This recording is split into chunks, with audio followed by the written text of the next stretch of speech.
Hey guys, welcome back to the Sports News Relay podcast. I just wanted to open up today's episodes with a few thoughts coming out of the Super Bowl before we jump into today's conversation that's kind of more focused on the NBA. But coming out of the Super Bowl, there's a few thoughts that I just had that to follow up on, and one of those is Patrick Mahomes is by far the best quarterback in the NFL. He is, bar none, end of discussion. He's the best quarterback in the league right now, and I think that he's on a trajectory to become the greatest of all time. And so this was, like I talked about before the Super Bowl, this was a legacy game for him. He comes out, he delivers, he has a great game, and brings home another championship to Kansas City. And so two-time Super Bowl champ in his first 5 seasons as a starter, two-time MVP. And so here we go is really the kind of solidifying himself as the best player in the league. He is the standard of quarterback right now. I think this puts to bed all the questions about Joe Burrow and Josh Allen. I think they're great,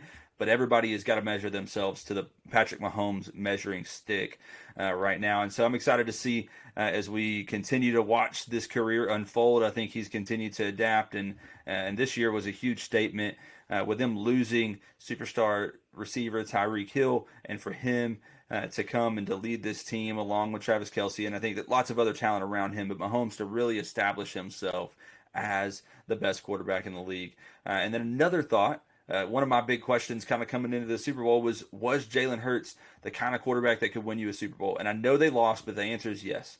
And this kid's special.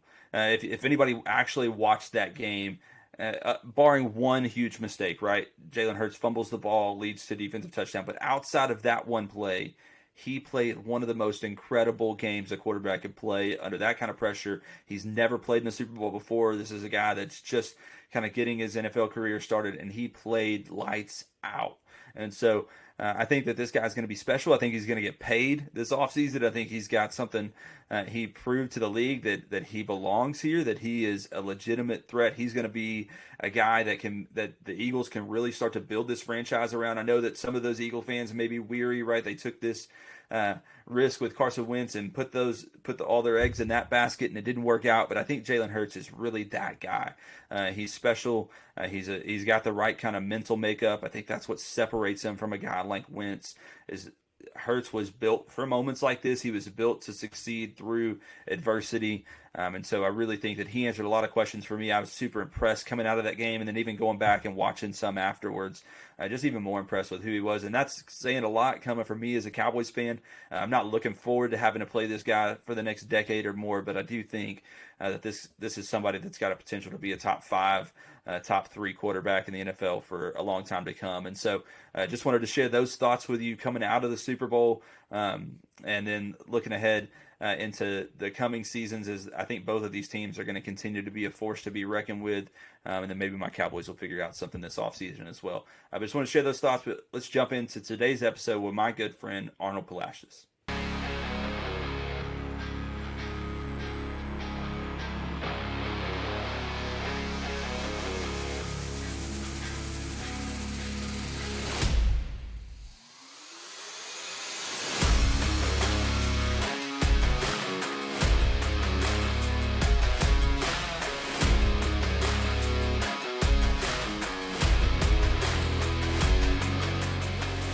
Hey guys, welcome back to the SNR podcast. Today we got my good friend Arnold Palacios on. And so Arnold, I just want to give you a chance to introduce yourself before we jump into today's conversation. Well, yeah, Elkhart. Elkhart. Fun fact about him, man, is like you never know what name to give. He has like 5 different names that we call him. But I'm gonna go with Elkhart because it's gonna be natural. We can roll with it. It's good. Yeah. So my name's Arnold Palacios. We went to high school together, and we were actually former teammates. Yeah. He took my spot. And, hey, I'm sorry, bro. On the varsity team. Hey, we froze a little bit. Yeah, we did. Hey. It's all right. We're good. We'll roll with it. I wonder if that's going to come out. Okay. Oh, yeah, so he did take my spot, but it's okay. He was a better athlete than I was, but I was a better shooter than him. So yeah. Hey, I think I've caught you in that category now. That old man skill now, I can't run or jump as high, and so you have to work with what you got. Improved. Yeah, exactly. Yep. But yeah. So hey, we go back. A lot of our friendship too, like you talked about a little bit. We played ball together and stuff in high school, and so today we're going to talk a little bit of NBA stuff, or a lot of NBA stuff, and kind of jump into some things that we've been talking about off camera anyway, just texting and stuff over the last couple of weeks, and just things that have been happening in the basketball world, and specifically in the NBA. And one of the things that happened this past week, so this past week was All-Star Weekend, and there was a quote from Anthony Edwards that I want to read. Anthony Edwards, young player for the T-Wolves, had a little bit of something to share in a press conference about load management, as the NBA calls it today, or just kind of this term that's been deemed for players that are basically sitting out when they're healthy enough to play right in the middle of the season. And so this is what I'll read the quote, and then we can kind of jump in and talk about it a little bit and share our thoughts. But so Anthony Edwards said this. He said, "All the guys sitting, resting, just play, man." He said, "These people might have enough money to come and to see one game, and that might be the game that they come to, and you're sitting out." So basically he was like, look, fans might only get a chance to come to one game a year, and you dudes just deciding to sit out whenever you're healthy enough to play. Like, they're missing their one chance to watch you. And so I think there's some to talk about that specific issue. But then I think load management as a whole, right, has been an issue in the league over the last couple of years. And so I'm going to give you a chance just to kind of share your thoughts on the effects that it has on the game. And I have some too that I'd like to kind of dive into as well. So what are your thoughts just on load management, how it's affecting the NBA and the fan as well? Well, on the fan, as a fan, you want to be able to go to a game and see the players that you want to, that you look up to, right? And yeah. So, as far as the saving money thing, if you have to save up money to go to a game, then I'd rather not even spend the money going to a basketball game, especially with that factor, right? Yeah. Like, I'd rather just sit at home, and if LeBron's not playing, I'm at home and I didn't spend any money to go, right? Yeah. But that's the problem, right? That's the problem. You want people to be optimistic and excited to go to a game. And I mean, you see all the stories that come out, right? Like the little girl that ended up sitting right next to LeBron. He wanted to go. Yeah. She wanted to go. I mean, that's pretty cool, right? But but most people aren't sitting courtside, right? Like right, she got something good out of it, but most people aren't sitting courtside to get lucky enough to sit next to LeBron. Most people, if they show up and he's not playing, they're just seeing him sit in a suit from 500 feet away. And so right. Yeah. So I mean, it ended up being a win situation for her, kind of. But you really want to see them in action, right? Yeah. And I think too. So on the fan side of it, I think that's true, right? Whether you're at the game or even turn on the TV to watch the game. So I noticed that like this season, and it's not like load management just started this season, right? Like this goes back all the way. Like San Antonio was doing this before it was cool, like in the later days of Duncan and Parker and Ginobili's careers, because those guys were getting older and Pop was starting to let them rest and stuff to try to save them for the playoffs. But now it's kind of become this thing that like guys they're in the middle of their prime. Like these dudes are at the peak of their powers. And they're just sitting games where they're healthy or they've got a bum hamstring tonight or whatever, but then they play tomorrow and they're perfectly fine. But the thing is like, so on the fan side, like for me, not just about going to games, but like I've turned on games and turned off games probably 10 times this year because I turned on the games like, oh, sweet. Tonight it's the Warriors and the Lakers playing. Well, flip on the game and LeBron and AD are sitting, Steph and Clay are sitting tonight. It's like, okay, well, like, it's not the Lakers and the Warriors, really, right? Like, it's not the guys that I cared about watching. And so, to me, it's really diluting the NBA, the regular season NBA product, right? And so, and I think it's already an uphill battle, like, especially when you're talking about an NBA that, like, if they're even thinking of, which I really don't know that they can do this anyway, but compete against, like, an NFL kind of rating system as far as regular season games go. Because there's 82 games, right, in the regular season of an NBA game. So there's a lot. So not every game carries as much weight. But I think that what the NBA is risking by these star players sitting out when they're healthy, whenever they're able to play. And Anthony Edwards, like further on past that quote, said, hey, guys, if you're 70, 80%, like play. Like, you know what I mean? Like, that's what you do. This is your job. Like, if you're 70 to 80% healthy, you ought to be playing. Like, and so I thought that was important too, because it's not like, not all these guys, sure, everybody's banged up. You're pro athletes. Like you play a sport for a living. You're going to have things that are sore, that are, you're banged up a little bit, but that's part of the game, right? Guys have been doing that forever.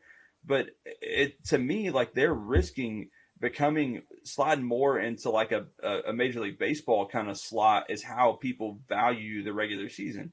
Like, Right. look, we live in the Houston area. There's a lot of people who are Astros fans around here, but I don't. They could probably count on one hand how most of those fans could probably count on one hand how many regular season games they actually watch, right? Like, and so or Right. that sit down and watch from the first pitch to the last, like that's a rare thing because in Major League Right. Baseball, you're like, man, there's 162 of these games, like nobody cares until it gets to playoff time, and then we kind of lock in and the city starts going crazy for the Astros, right? When it gets to October. But the NBA was never quite to that I'm not extreme. gonna lie. Yeah. You're one of those Astros fans? Yeah. Right. And it almost seems Yeah. like, yeah, no, I definitely am one of those Astros fans that only Yeah. watches the postseason, really. And the only regular season games I did watch was because I bought tickets to go watch the games. If not, I wouldn't even, bother to even flip the channel on, right? Because there's just so many games. And when the Astros have been winning so much, it's almost like, okay, I'm for sure going to be able to go watch a playoff game or be able to catch a playoff game on these, on TV. But I think that's part of the issue too. I mean, if you want these players to actually have an incentive to play, do we like shrink the NBA schedule or the amount of games or it's and I've heard that argument too before, but the hard thing is right, that starts to then have like a negative effect on all sorts of things such as records and stats, and like as much as we say that doesn't matter, like it does. Like these games are historic, like these games have been going on for a long time, and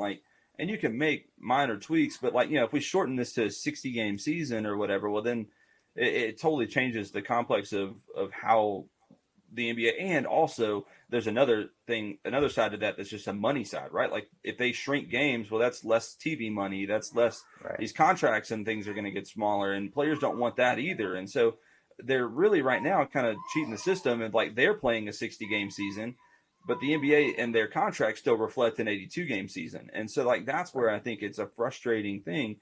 And another like little thing that I've noticed too that has been weird this year, speaking of like stats and how it affects records and stuff, I was looking the other day, and I'm a Thunder fan, but right now they're a super young team, the youngest team by average age in the league right now, but some super talented young players, right? And so SGA, Shai Gilgeous-Alexander's averaging like 31 points a game right now.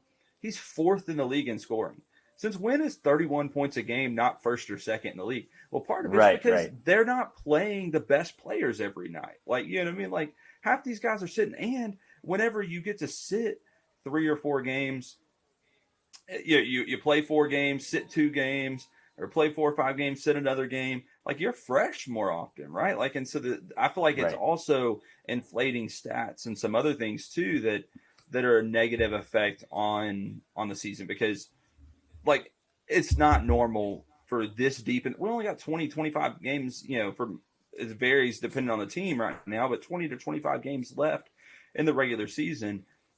It's not common that there's 4 guys or more averaging 31 plus points a game at this point. Like, you know what I mean? Like that's like some serious scoring. Like that's Jordan in his prime, like, you know what I mean? Kind of scoring numbers. And so it's not, to me, there's a lot of side effects of the best players in the game sitting. Yes, to me, the product for the fans is going down, because I don't want to turn on and just watch. Like, look, there's a lot of good role players out there, but I didn't like turn on an NBA game to watch Juan Toscano-Anderson, right? Like I turned it on to watch Steph Curry, to watch like, Kawhi and PG. But like, it's just, to me, there's a lot of side effects of these major stars, of these pros that are making a ton of money to play a game. And I understand that the playoffs is what really matters, and the playoffs is where, your legacy is made and all of those things.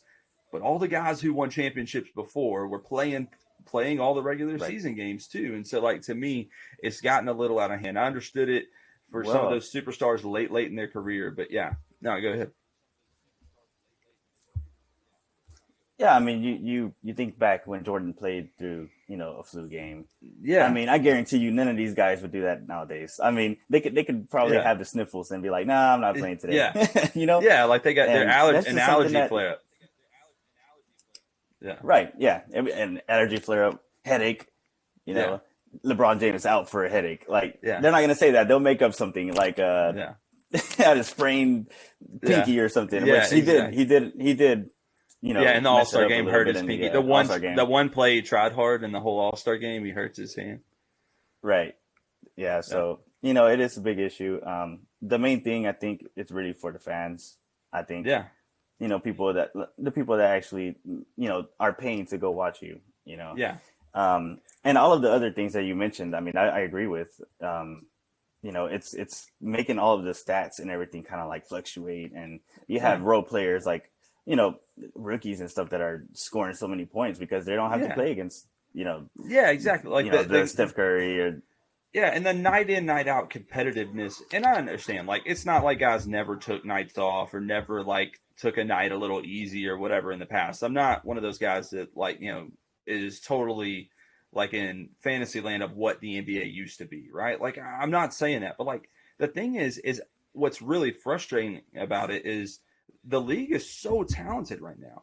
There's a ton of talent in the league. There's a ton of guys that, like, the NBA should have one of the best products they've ever had in a long, long, long time right now. Right. But I feel like they're hurting that product by these guys not committing to play night in and night out. And it's not everybody, right? Like I was impressed that Anthony Edwards, a young guy, 21 years old, something like that, like coming out and him being the one to speak out against this. And there's other guys, right, that play every single game, like, and that really do put in the effort night in and night out to put on a show for the fans, to try to go out and win games for their teams. But it's just like, as a whole, there are too many superstars that are taking nights off on big games that I think it really is running the risk of putting the NBA into a category that they don't want to be in.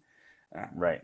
And that's basically it. That's the thing, really. It's, in that case, I'll just go watch U of H over here that's in Houston that's winning, they actually are projected to win the whole thing. So and those aren't like superstar guys, they're college players, right? Yeah. I mean, we don't have that issue. But they all play, right? Like, and that's the thing. Yeah. It's like, I don't mind turning on a U of H game or a UT game or really any major college basketball game, because those guys are going to play. Because it's not like they don't just take nights off because they don't feel like it. If they're missing a game, it's because they're hurt and they need to take the game off. Like, you know what I mean? Like, it's not. So I know when I turn on, all right, hey, it's a top 10 matchup tonight, or whatever. Like, those teams are going to come ready to play with all their guys who are capable of playing, are going to be there and put in the best effort to win. Where, like, in the NBA, it just seems to be like they don't care that much about regular season games. So why should I, as a fan? And I just think that that's a dangerous road for the NBA to go down long term. And I love Adam Silver as a commissioner. I think he's done a great job running the league. I think it's a difficult league to run. But I think that we're getting to the point to where they're going to have to, in the offseason, start to figure out what are some things that they can do to incentivize these guys playing more games. Like, and so it's going to be a hard one to navigate, right? Because this is like the peak of the player empowerment era, where these CBAs, the collective bargaining agreements at this point, like, all kind of lean towards the players, especially on those type of issues. And so I think it's going to be a difficult thing for the league to navigate. But I think that it's something that if they want to think about the long-term health of the NBA, and if they want to have a regular season product that people actually care about, then they've got to get these guys playing more games. You can't have a primetime TNT spot and then none of the star players from the game are playing, but they're healthy. Like, that just can't happen. Like, and so I get it. Like, it's going to happen sometimes, but like those big time moments, those big time TV spots, those sort of things, like, they've got to be able to, at least in those, maybe that's where they start, maybe in the national TV games and stuff like that. But I don't know. There's just got to be something to incentivize these guys being on the court when they're able to be on the court. So correct me if I'm wrong. I think I heard a couple years ago that they were going to try to implement some kind of like mini tournament type things during the season. Yeah, like, that's been thrown around, and especially like, so the bubble kind of sparked some of those thoughts too. Like, some of that stuff had already been floating around, but yeah, whenever they had to go and do the bubble playoff, it made them think about some other ideas. And that's also when they implemented the play-in tournament, like, to get into the playoffs for the 7 through 10 seeds. But yeah, they had talked about doing a little like mid-season tournament, doing some other kind of things to kind of spice up the regular season a little bit. And I think, like, there's got to be something else that incentivize, whether it's some kind of financial benefit of playing X amount of games, whether it is, I don't know what it is, but the league's got to begin to start to look for answers because baseball is struggling to put fans in seats and stuff right now in regular season games, and the NBA is going to quickly be there if they don't start solving this issue. Because the thing is an NBA ticket costs more than a baseball ticket. So if I go and spend that much money to go watch an NBA game, if I want to go watch the Lakers come to town to play Houston, and I want to make that effort to be there, and I go to that one time that LA is coming to Houston this year and LeBron sits,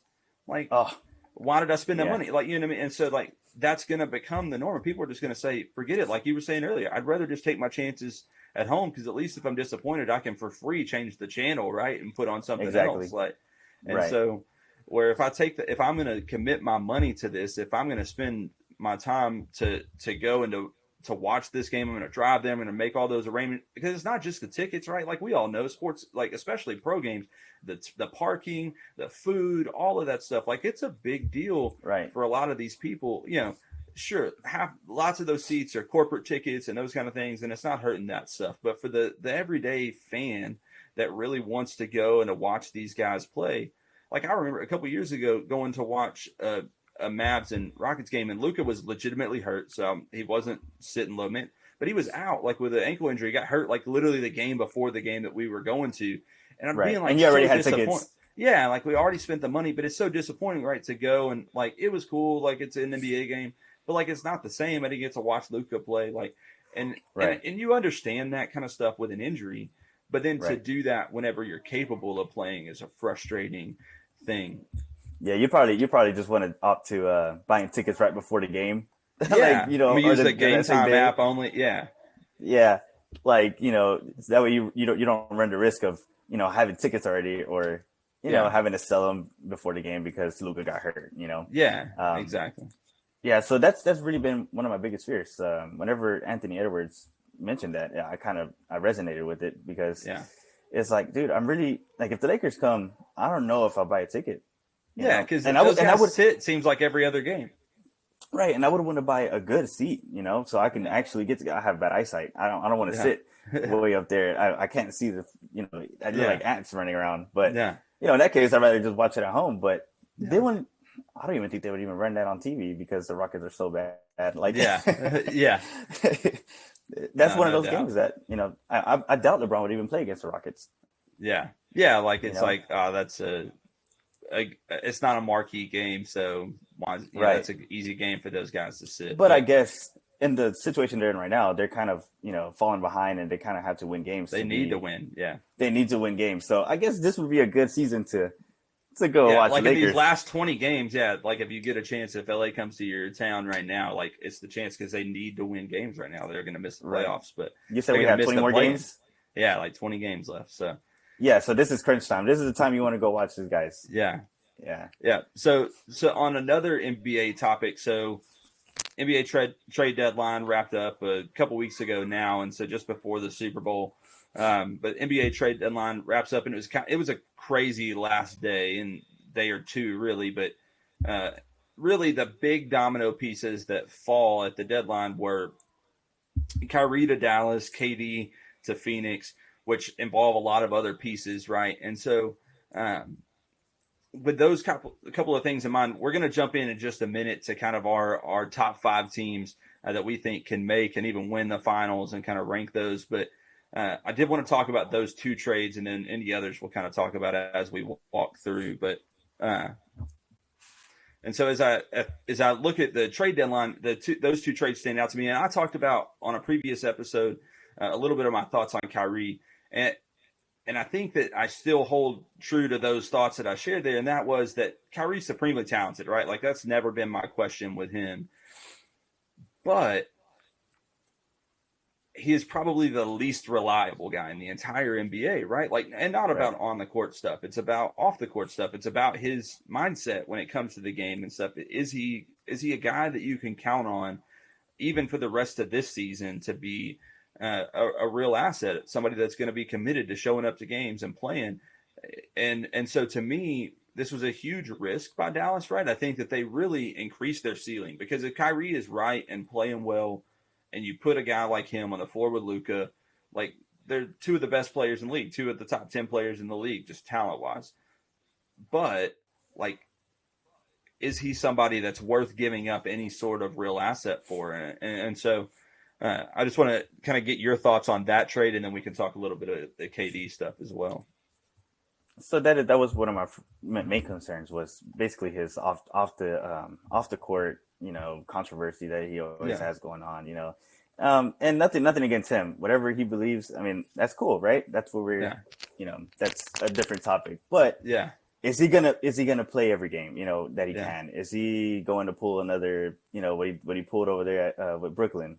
Like, is he going to and he did it in Boston too. Like, is he just going to decide in Boston, like he did it in both, like, and so that's my thing is like, is tomorrow he just going to decide like, I don't want to play basketball anymore, or is the owner or GM going to say something that he decides offends him, and he's like, no, I'm no longer like, or is he going to go on some little retreat with Kanye for a week or something, right? And they have their weird little kumbaya moment or whatever, and that's just like, but that's the kind of stuff, like, this is, you're talking about a flat earther for crying out loud, like, you know what I mean? Like, nothing is out of the realm of possibility in my mind, like with craziness with Kyrie. And so to me, like, it's important, like, when evaluating this trade, is to look at it beyond just a basketball standpoint, because I think Kyrie is arguably one of the best guards in the league. Like, whenever he's the best finishing at the rim small guard in the league. And then he also has got one of the best handles ever in NBA history, right? Like, he's my favorite player. I think more so than Allen Iverson at the moment. Yeah, just just watching him play, like, yeah. I mean, he's like a literal wizard out there. I mean, it's like, how do you even do that? Yeah. And so that's not the question. I mean, that's not, I don't question his ability to come out and put on a show anytime he steps on the floor. I mean, that's going to happen. But that was like, I watched his first game in Dallas, right? And he scores 23, 24, 25 points, something like that the first night, dropped some dimes, like, played really well for his first night. And Luka was out with the ankle injury, I think, at that time. And so, but anyway, and he looked great. And like, everybody the next day is like, oh, Kyrie looks so good in Dallas. I'm like, duh, like, none of us thought he forgot how to play basketball. We all know how great he is. The problem is like, is he going to just decide in the middle of your second round of the playoffs that, like, to quit on you? And so that's what's hard. I don't know if you're an Oklahoma City fan, but I mean, if I was a Dallas fan, I'd be on edge the whole time. Like, I wouldn't want to get too excited. Like, we start winning, him and Luka are having a great chemistry on a court. And then next thing you know, something happens, so I wouldn't even get my hopes up. Yeah. And I have a lot of Mavs fans in my life, right? Like, living in Texas, growing up closer to Dallas and stuff too. Like, my dad's a big Mavs fan. And then I even know some other Mavs fans here. I was hooping with some guys the other day that are some Mavs fans. And it's funny because you get two sides of it, right? Like, you get the ones who are super skeptical that are like, I'm just going to wait and see, like, you know what I mean? And then you also, though, you've got these fans that, like, if Kyrie was traded to any other team, they would be super skeptical of it. But now that he's on their team, they're like, oh, yeah, go Kyrie. Like, you know what I mean? Like, so excited about it. Like, because you get these blinders for your own team, right? And so I think there's going to be those people that think, they get super pumped about this. But, like, if I were a Mavs fan or if I'm advising the Mavs fans in my life, like, I'd pump the brakes a little bit. Like, just wait and see. Like, is he talented? And if it goes right, then they could be really good. Are they a team that, if it all clicks and he's committed and stays around, could they get out of the West and make it to the finals? Absolutely. Like, because those two guys alone, if it's going right, like, they can take over a series. Right. But it's just not reliable. Like, I'm not putting money. I would never, like, pick them. Like, if you really put the pressure on me, like, there's no way. No, yeah, I was actually going to mention that. I know we're supposed to do our top fives, but I almost forgot about that team, mainly because of those issues, right? Like, I didn't even, like, consider them really because of, I just can't count on paper it looks amazing. I mean, like, as soon as I heard about it, I was like, oh man, it's over. But you just never know. People just show me tape of those two guys and said, hey, these guys play on the same team. I'd be like, oh, that's like a championship team. if you didn't know anything else about Kyrie. Like, right. I mean, and it shouldn't be too much on him if he just kind of focuses on playing, right? Yeah. Yeah, and that's my hope is if he can stay focused on basketball, then it could be a special team there. But right, the thing is I don't even know what it is about him. I don't know. It's so many things that he has going on. That's what I'm saying. Like, bro, it's like walking on eggshells. Like, you know what I mean? Because, like I said, like literally, like Mark Cuban could say something on the next episode of Shark Tank that upsets Kyrie, and like he just decides like I don't want to play for this guy anymore. Like, you know what I mean? Right. So that's the kind of stuff that like it doesn't matter. There's so many ways to easily like set Kyrie off track, or and to get him caught up in something else, that it's just a dangerous game to play, to risk real assets, to give up draft picks, to give up I think the picks, one of the picks they gave up was like a 2029 pick, which to me the far away picks like that are actually more dangerous, because who knows if they even have Luka on the roster, much less Kyrie on the roster in 2029. Maybe they're rebuilding as a team then, and they've given up a first round pick that they would have needed, and so they gave up a lot for him. Yeah, and so it's not like I get it. Like Dinwiddie's probably not the best fit in Dallas, but he's a real player. Like he can score, he can get you a bucket, and Finney Smith is a really good defender, long, good, brings a lot of value to a team like that. And then also can spot up and shoot. And that's something that Luka needs too. He needs guys that can spot up around, because as he can drive and draw that attention to himself. Finney Smith was a good guy to be able to sit in the corner and catch a, three and shoot, and also big enough that when he got a lane to drive to the basket, could finish there and stuff. So it's not like they didn't give up anything. Yeah, sure. Right. Neither one of those guys, if you just put on paper Kyrie versus, Spencer Dinwiddie and Dorian Finney-Smith, like Kyrie is the better player by a long shot. Right. But like there is a basketball element to it, but also all of the other risks that comes along with it. But I think part of what it is Dallas has this generational talent in Luka that they don't want to waste his prime, in the sense of, we have him in the prime of his career, and maybe even on the front end of his prime now. I don't even know if he's at his peak. Like, I think he still can get better. He's still so young. But They have this player who's one of the best players, maybe will be the best player of his generation. They feel like they have to do something. I think there's a tendency in these situations to get desperate and to feel like, okay, we got to make a move. And so Kyrie was on the table, and so they went and got him. And even though there's a lot of risk involved, and maybe they think that this communicates to Luka, even if it doesn't work out, that the front office is trying, and they're trying to put talent around him, and maybe that keeps him around longer or whatever. Like, NBA teams can function differently and kind of out of, with some odd tendencies in situations like this. When you have a guy like that, but you can't quite seem to get over the edge, they can make some desperate moves sometimes. Right. And despite all the issues, I still believe that Kyrie is the best fit, to be honest. I really do think that he's the best fit for Luka, to have a point guard like that right next to you. Kyrie, he can share the ball pretty well, and he can switch it. He could be a scorer, and he could be. I feel like he can also pass the ball pretty well, and for sure they're both pretty ball dominant players. But Kyrie is a good enough shooter. He can play off the ball, and he played with a guy that has the ball in his hands a lot too, and in LeBron and Luka, is not near quite the athletic specimen that LeBron is, but he is a big guy who can create his own shot, who can get to the rim like LeBron did. He plays at a slower pace, but he also is an incredible passer like LeBron is too. And so Kyrie's played with a guy of this type of player profile or whatever before and had success. So I think from just a pure talent and X's and O's standpoint, it makes sense for Dallas if they have the chance to make this move.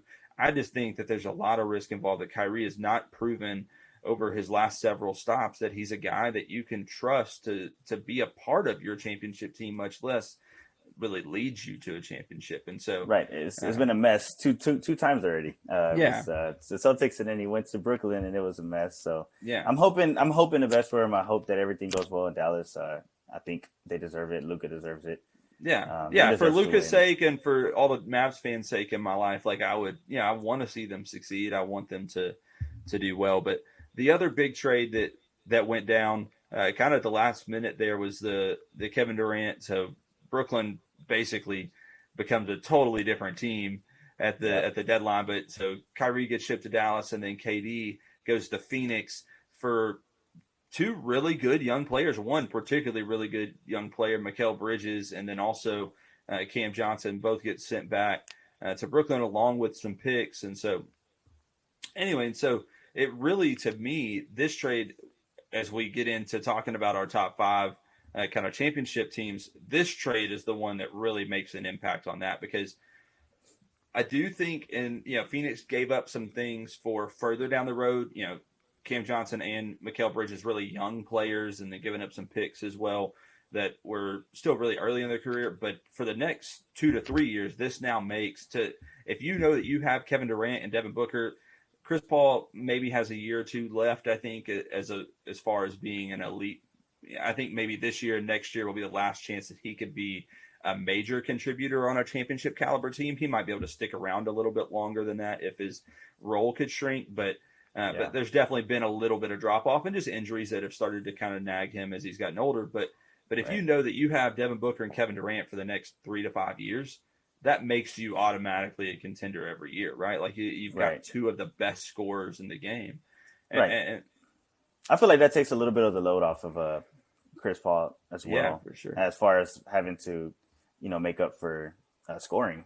Yeah, like he doesn't have to score anything now. Like right. He could literally go out there and be a point guard. And yeah, exactly. Get away with it, right? Yeah. So that's actually the trade that really, stood out to me, because that team just went from being my favorite team to win it all to now, like I almost like I could put all my money on them. I think. Yeah. I mean, I really do. But because we know that Kevin Durant can switch it up. He's played with Steph Curry and he's played with Klay Thompson. He played with Steph and Klay. He played with Westbrook. Like he's played with James Harden and Westbrook together. Like he knows Kyrie. How to he played with Kyrie and James Harden. So it's like, he's gonna be great. I really do think he's going to do it. He's the kind of star that his game adapts to whatever team he's on, right? Because the dude is an absolute bucket from anywhere on the floor, but he's also a competent defender.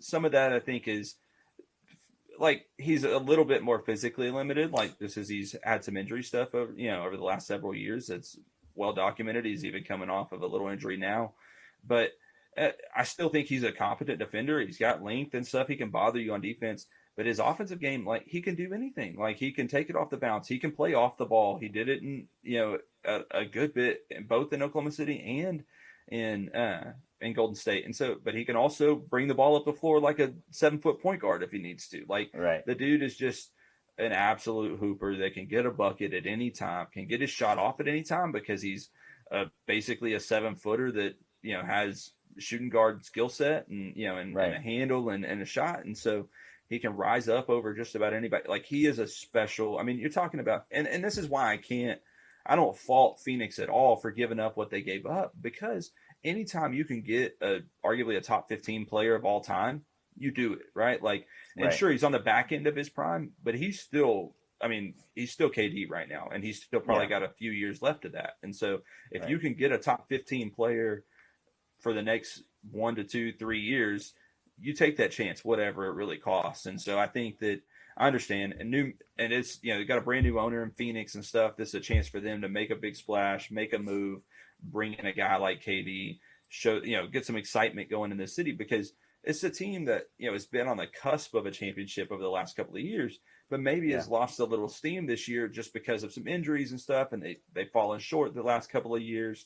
And so this, I think, kind of sparks some life into this franchise again, this fan base.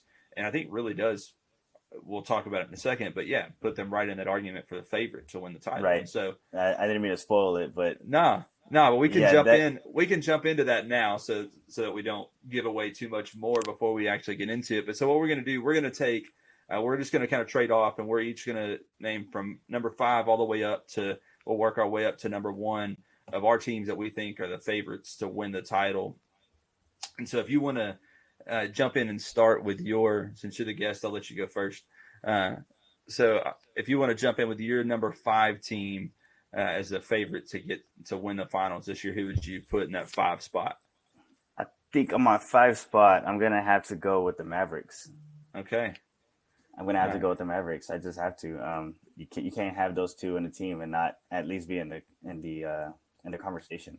Yeah, I think this 5 spot is the spot that is up for most debate. I think the top 4 teams are kind of, in my opinion, pretty obvious, but the order could be shifted around. But there's 4 other teams that are really solid. But then you have this 5th spot that has kind of perplexed me, and so I've even kind of been going back and forth uh, all day, even trying to think about who I'm going to slide into the spot. But I think I'm going to go ahead and put the Los Angeles Clippers into this number 5 spot. Wow. Yeah, and so That's a hot take. Yeah, so it's funny because I think Kawhi, right, is if he's healthy and he's right, like he is right there at the top tier of players in the league, right? Like if Kawhi is right, him and Giannis and Luka, Jokic, like that's like, arguably the best players in the league right now. KD, like, right. That kind of group. And so a little bit of putting this, why they're only at 5 is because that's been questionable, right? Like the health there has been questionable. And they also have some holes in their roster, but I think him and Paul George alone, if they are healthy, if they're ready to roll, like they are a really dangerous team. And that's just kind of the thing is right now it looks like PG's look pretty good coming into form and has been healthy right now. And then also Kawhi's looked pretty good lately. He's another guy that is kind of up in the air of like, can he make a full playoff run again without a major injury? Right. But by the way, did you see that Russell Westbrook is in? Yeah, that was about to say that was my next part to this. So in the buyout, Russ gets traded from LA to Utah, but pretty much everybody knows that Russ was never going to wear a Jazz uniform. There was likely a buyout coming, and so the Jazz end up buying out his contract. And then there were a couple of landing spots kind of out there for Russ, and talks have been going around for the last week or so, and it took a little while. And really it came down, it seemed like, from all that I was like reading and seeing, it looked like Washington and the Clippers were the 2 kind of final places. And so there was the option. I think from just a pure basketball standpoint, if you take away like playoff and championship implication, I think Washington was probably a better fit. He's played with Bill before. That was the last time that Russ really looked like Russ, was that season in Washington, and it was the last time he averaged triple-double, and there they kind of let Russ be him, and that was the last time he's played like that. And so that's a team that I think he would have played well. If you were just thinking about what's the best spot for Westbrook to put up his kind of numbers, I think that was the pick. But if you want to talk about the best championship potential for him, I think the Clippers were the spot to land. And I was listening to the Mismatch podcast on the Ringer earlier, and Kevin O'Connor and Chris Vernon were talking, and Kevin O'Connor was one of the NBA analysts there, and he said that this, which shares my feelings exactly, is that this extremely like raises the ceiling for this Clippers team, but it also lowers the floor. Like this could go really bad, or it could be really good. Like that's just like kind of the Westbrook effect. Like, you know what I mean? Like he's a guy that could terribly throw off the flow of that team, and it could just be an absolute train wreck.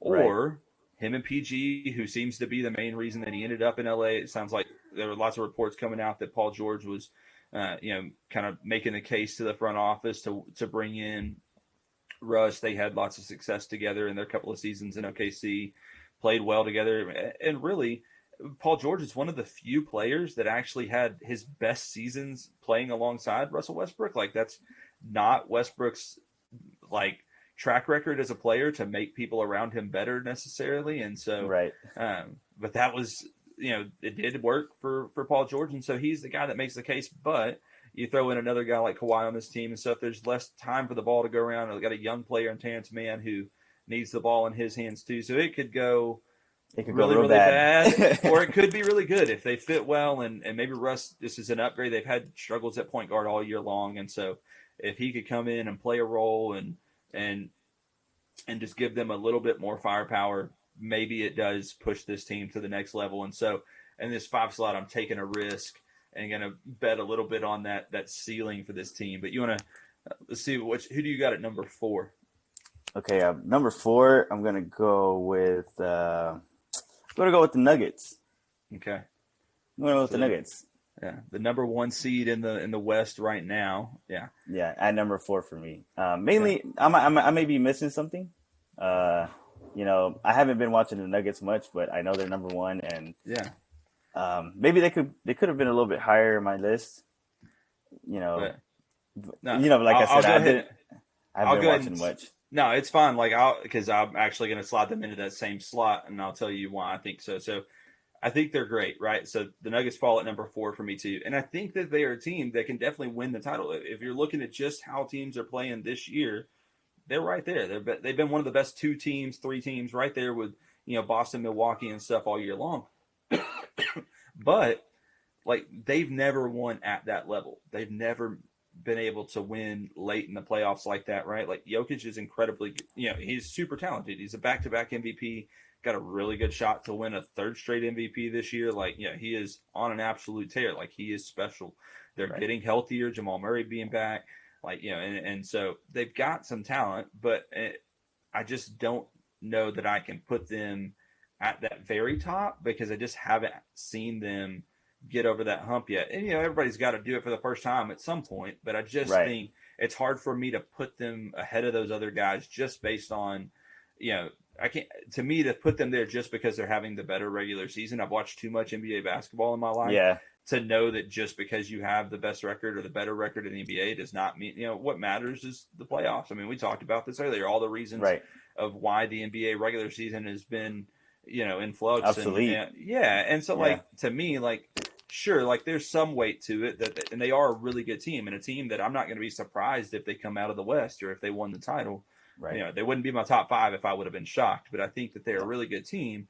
But I think that there's just a difference, and so I slide them in at number 4. So who do you got at number 3? Oh, go ahead. I feel like most of my teams are going to be out the West.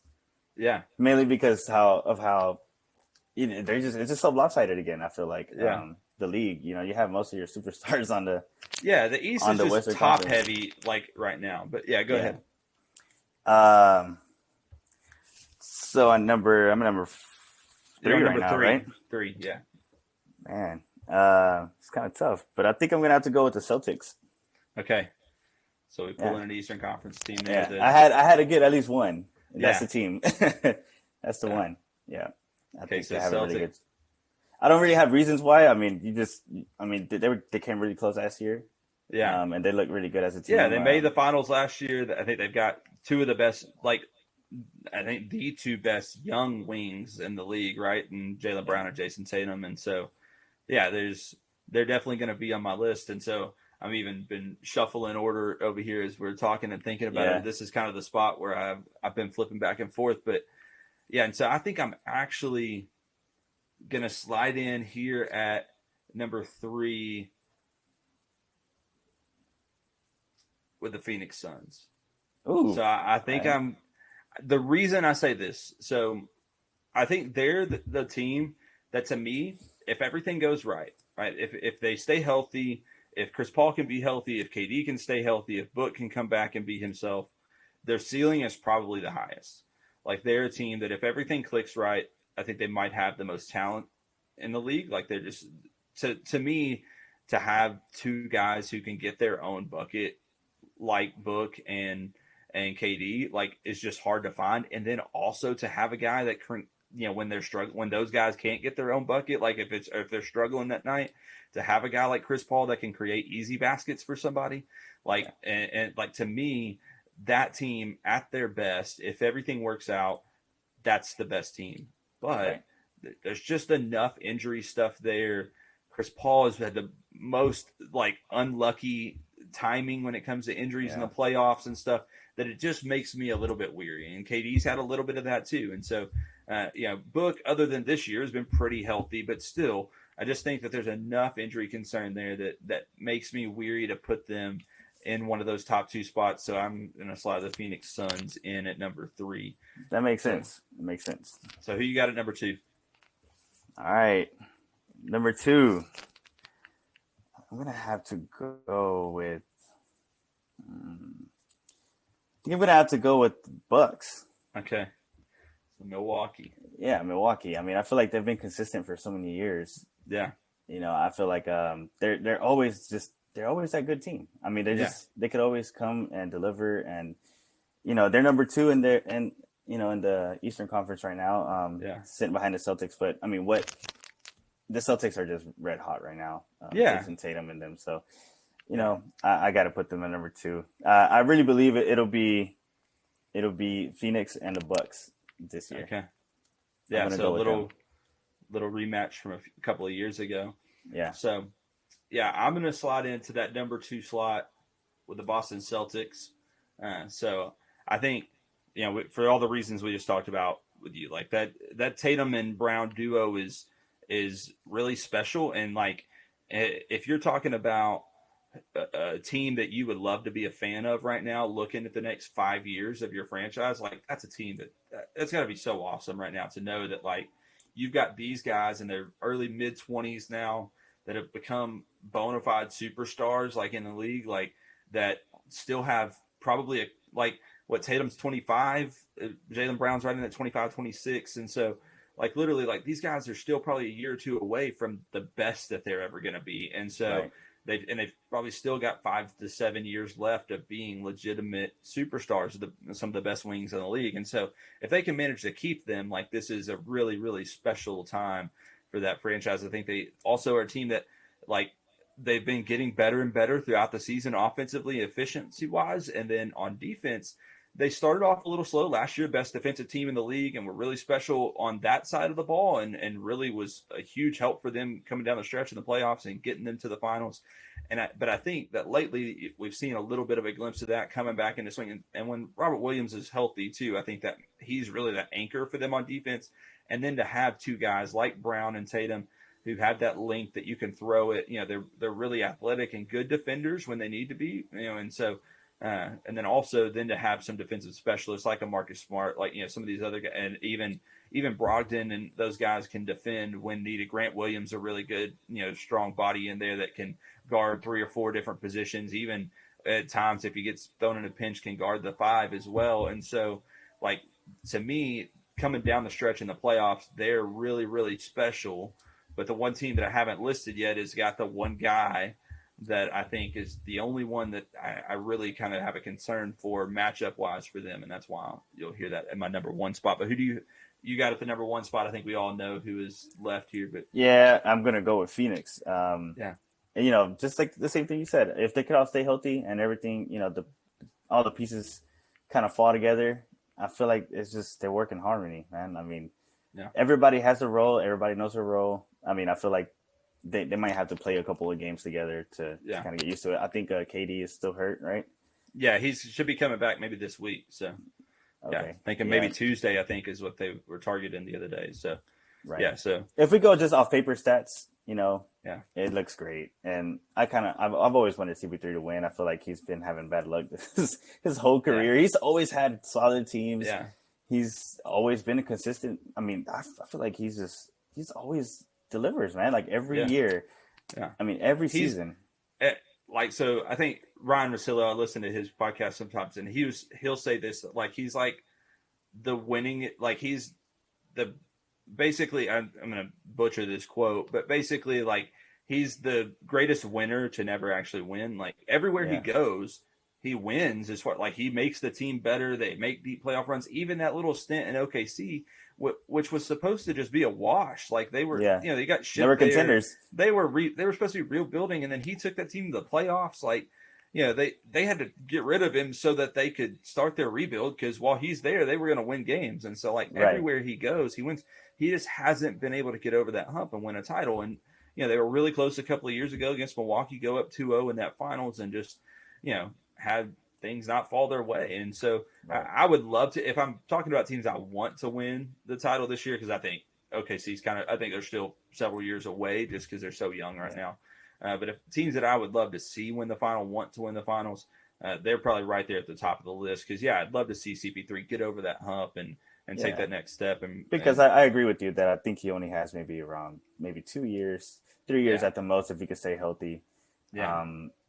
There's not very many chances. And what better chance than right now? Yeah, you got Kevin Durant and Devin Booker on your team. So, this is the time to go and win one. And so, this team is actually better than the Rockets team that they made such a deep run with where he Yeah. got I think hurt. it's better than the first Phoenix team, right? Like at least the ceiling's higher. Like that Phoenix team 2 years ago was great.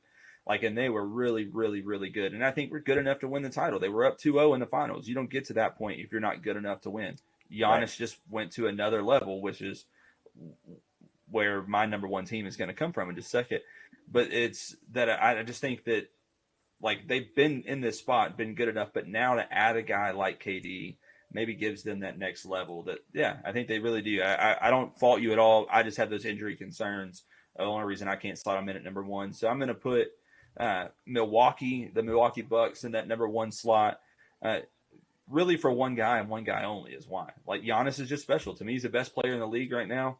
He's literally, like, he's just come into this spot in his career to where, like, this, he knows that this is, like, he's the baddest dude and nobody's stopping him. Like, and it's funny because, like, rarely have we seen somebody truly be developed in the league like him. Like, he was such an unknown coming out of the draft and stuff. Like, he was kind of this wiry guy, like, from Greece that we weren't sure about. Like, and sure, he was long and he kind of had this frame, but we didn't know what he was going to pan out to be, right? He wasn't a shooter yet. It's not like he was a long, lanky, like, Victor Wembanyama that, like, that's going to be the number one pick next year in the draft. Like, no, this dude was, like, kind of this wiry, lanky kid that, like, didn't have that kind of shooting skill, didn't have some – it was just raw talent, right, that they hoped that they could turn him into something. And talk about one of the greatest success stories of developing talent, to take a guy like that to make him – who's got a chance to go down as a top 20, top 25 guy of all time if he stays on this, trajectory that he's on in his career right now. And so he's somebody that is and continue to grow in his craft, like, right? Like, he put on the weight, he put on the muscle, like, to become this big, powerful, dominant force coming through the lane. He's an incredible defender because of that length and that size. But he's also developed other parts of his game. He can shoot the ball when he needs to now. He's not, and that's the thing too that's special about Giannis, is he's not scared of any of that stuff. He doesn't get deterred whenever, he's not afraid to fail. And so he continues to try things, continues to work at them. That's it. Like, he's the polar opposite of, like, a Ben Simmons to me, right? Like, they have like, Ben Simmons has got the frame, got the physical tools and stuff to do the things like Giannis, but he also, like, won't shoot jump shots in games because he, like, I don't know, I guess he doesn't want to look stupid or whatever, like, doesn't want to make. But Giannis doesn't care if he throws up an air ball; he's going to come right back down and play hard the next possession. And they're just coming back you down and posterize you. Yeah, the next play. So he doesn't get rattled. Like, and so to me, that, like, him alone, he's just this separating factor to me, that he is so special.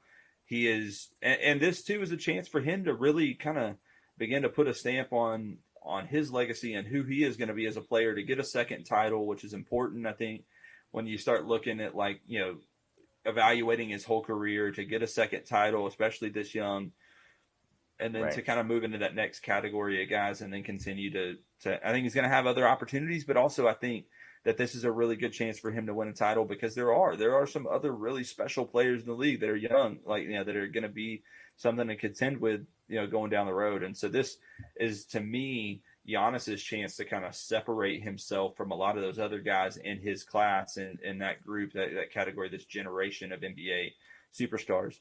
And what's funny to me, the team that both of us left out of this, that to me is actually, it's kind of sad. Like, I don't think we made a mistake, but I think it's sad that a team with this kind of talent doesn't even crack our top five, and that's Philadelphia.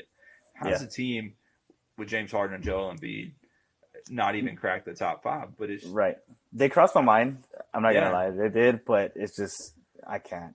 And it's hard to count on them, and that's what's frustrating. To me, it's more Harden than, like, I've watched him play a ton of games in Houston. Like, he just, to me, is, and to me, he's not even that version of himself anymore. He's not the Houston version of Harden either. And so it's, yes, he's still talented. Yes, he can still score when he really needs to. And Embiid, to me, has potential to be, like, the best player in the league. Like, he's that kind of talent. It's just putting all of that together, and just don't feel like they're a team to count on. And I feel like Doc Rivers has struggled to kind of get teams to perform late in the playoffs since, he gets his title in Boston early in his career, in his head coaching career. But then, throughout, the last, that's 2009 or 8, like, whenever they win I think 2008 when Boston wins that title. And so hasn't got a championship since then, and had lots of teams that were championship caliber talented rosters. And so Right. I think there's a lot of question marks there. You also can't really count on James Harden in the playoffs. Yeah. Sadly, I mean, you just can't. Yeah, like he's not the Houston version of himself now, and in the playoffs, he's most often a worse version of whatever he's been in the regular season. So Right. to me, he's just a hard guy to count on in that. But it is kind of sad when you got those two talented of guys on your roster and you aren't even necessarily a top 5 pick to get in. Another team that's kind of sad that it's not part of this is the Lakers. I feel like, it's just they on paper they sound amazing. Everything sounds good, but it just hasn't worked out. But let's see what happens here with the after the trade. They have I think they have D'Angelo Russell right now that's playing really good. Yeah, I don't know if really he'll turn it all around. Game, but it's to me just like if D'Angelo Russell is your solution to solve your season, and like I have so many issues with D'Lo as a player. Like, I think he can score, he can do all these things, but he also has a lot of negative effects in the game, both defensively and then also just the flow of the offense and all sorts of things. And so, to me, though, this is the LeBron effect. When he goes to places, those first couple of years are great because he gets the team to give up everything they have to put these players around him.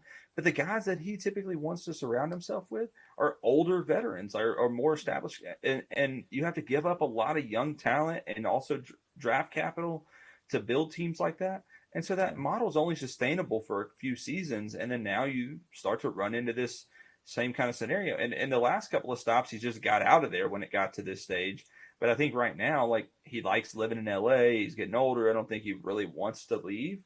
And so he's kind of having to live with the effects of what he's done to all these other franchises. I mean, look how bad of a situation he left Cleveland in. Now they've rebuilt now and are in a great spot, but he drove them into the ground at the end. And so it's just, that's kind of the nature of the system that he kind of pushes teams into, and giving up so many future picks and young players as well. Right. Yeah, that's a good take. Yeah. Never really thought about that. Yeah.